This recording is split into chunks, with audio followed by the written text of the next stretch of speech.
আচ্ছা, সরস্বতী পুজো বলতে আমরা কি বুঝি? সকালবেলা স্নান করে এসে অঞ্জলি নেওয়া, সন্ধ্যাবেলায় পুজো মণ্ডপে ঘোরাঘুরি করা, প্রসাদ নেওয়া আর রাতে একটু এনজয় করা, এতটুকুতে কি সরস্বতী পূজা শেষ হয়ে যায়?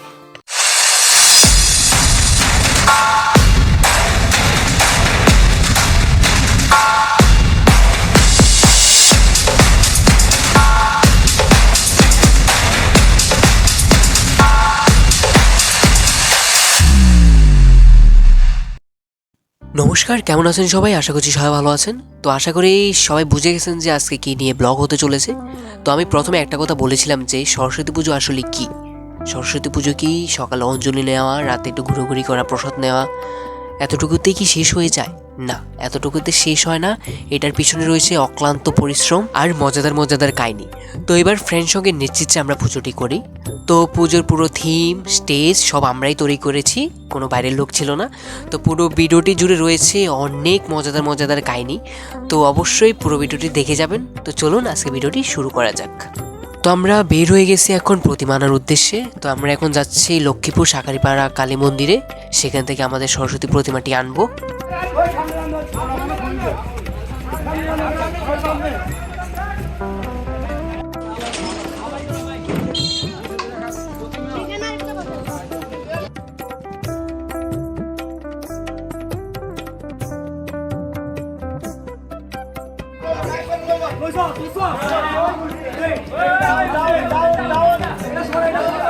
আমরা এখানে পূজার কাজ চলতেছে আর এখানে আমাদের প্রণব ভাই প্রতিমা আনতে যাবে। প্রণব ভাই স্মাইল। প্রণব ভাই আমাদের প্রণব ভাই সামনের সিটে বসে প্রতিমা আনতে যাবে, আমরা এটা মনে রাখছি। না, প্রণব ভাই কই যাইবো?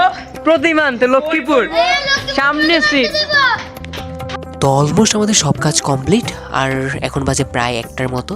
তার কয়েক ঘন্টা পরে পুরো মন্দির আলোকিত হয়ে যাবে, মানুষে ভরপুর থাকবে। আর আরেকটি কথা বলতে তো ভুলেই গেছিলাম।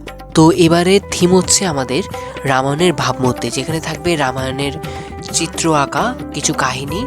তো এর মাধ্যমে আমরা পুরো মন্দিরে রামায়ণের ভাবমূর্তি ফুটে তুলব। তো এখন বাজে প্রায় রাত 3:30টার মতো। তো এখন সবাই কাজটা সেরে ফ্রি হয়ে লুডো খেলতেছে আর আমরা এখানে দাঁড়িয়ে আছি। তো এখন শুধু আমাদের প্রতিমা ওঠানোর পালা, তারপরে সব শেষ। আর কিছুক্ষণ পরেই আমাদের সরস্বতী পুজো।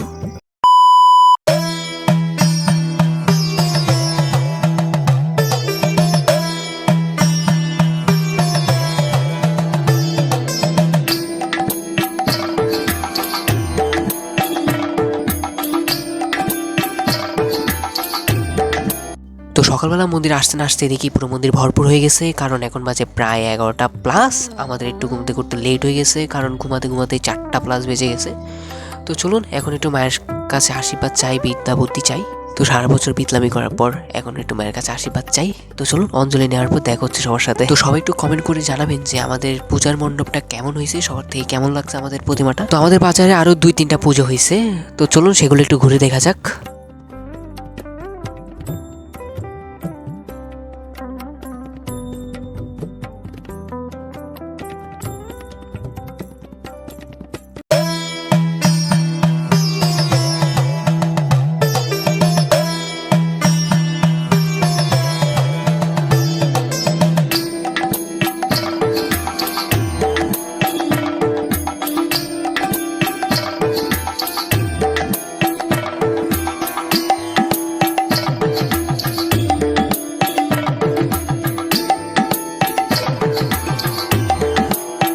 টানা 7 দিনের পরিশ্রম আর 2 দিনের আনন্দের পর শেষ হলো আমাদের 2026 সরস্বতী পুজো। তো সবাই কমেন্ট করে জানাবেন যে আমাদের পুজোটি সবার কাছে কেমন লাগছে, এই আশায় থাকবো। আর সবাই সুস্থ থাকবেন, ভালো থাকবেন। আসছে বছর আবার হবে। আর যারা যারা নতুন অবশ্যই চ্যানেলটি সাবস্ক্রাইব করে পাশে থাকবেন। ধন্যবাদ।